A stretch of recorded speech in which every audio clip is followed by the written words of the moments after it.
কলকাতার আন্তর্জাতিক বইমেলা গত 28শে জানুয়ারি থেকে শুরু হয়েছে। 48তম আন্তর্জাতিক বইমেলা হচ্ছে সল্টলেক সেন্ট্রাল পার্কে। মেলা চলবে 9 ফেব্রুয়ারি পর্যন্ত। প্রতি বছর বইমেলায় বইয়ের স্টলের সঙ্গে প্রচুর খাবারের স্টলও দেখতে পাওয়া যায়। এবছরও তার ব্যতিক্রম নয়। মেলায় খাবারের স্টলে দেখতে পাওয়া যাচ্ছে ফ্রাইড ফুড থেকে শুরু করে মাছের কচুরি, ফিশ ফ্রাই, মোমো থেকে শুরু করে বিভিন্ন ধরনের মিষ্টি লোকজন খেতেই থাকছে।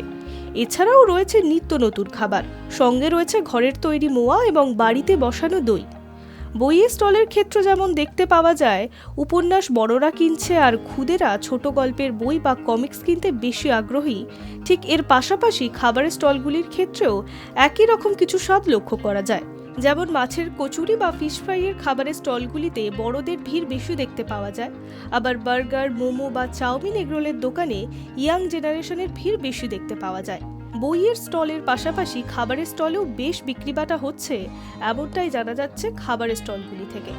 খাবারের স্টলগুলির মধ্যে মিষ্টির স্টলগুলিও বেশ লোভনীয়, কারণ মিষ্টির স্টলেও একঘেয়েমি মিষ্টির বদলে এসেছে নিত্য নতুন মিষ্টি, যেমন বেকড রসগোল্লা, ভাপা সন্দেশ, গোফ সন্দেশ থেকে আরও কত কি। দুধের স্বাদ ঘোলে মেটানোর প্রবাদ তো বাঙালিরা শুনেই থাকে, কিন্তু দইয়ের স্বাদ মেটাতে গেলে বইমেলাতে পেয়ে যাবেন দইয়ের স্টল। সেখানে রয়েছে নানা রকমের মিষ্টি, সরভাজা, নলেন গুড়ের রসগোল্লা, দই, ঘি, আরও কত কি। আমাদের নিজস্ব প্রোডাকশন নবদ্বীপে রয়েছে। এখানে আমাদের দই রয়েছে, রসগোল্লা রয়েছে, নলেন গুড়ের রসগোল্লা রয়েছে, বেক রসগোল্লা রয়েছে, সরভাজা রয়েছে। অন্যদিকে শীতকালের একটি জনপ্রিয় মিষ্টি মোয়া, আর সেই মোয়া যদি জয়নগরের হয় তাহলে তো আর কথাই নেই।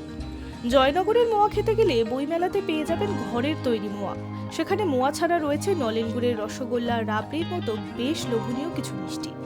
হাই নিউজ, স্টেট ফক।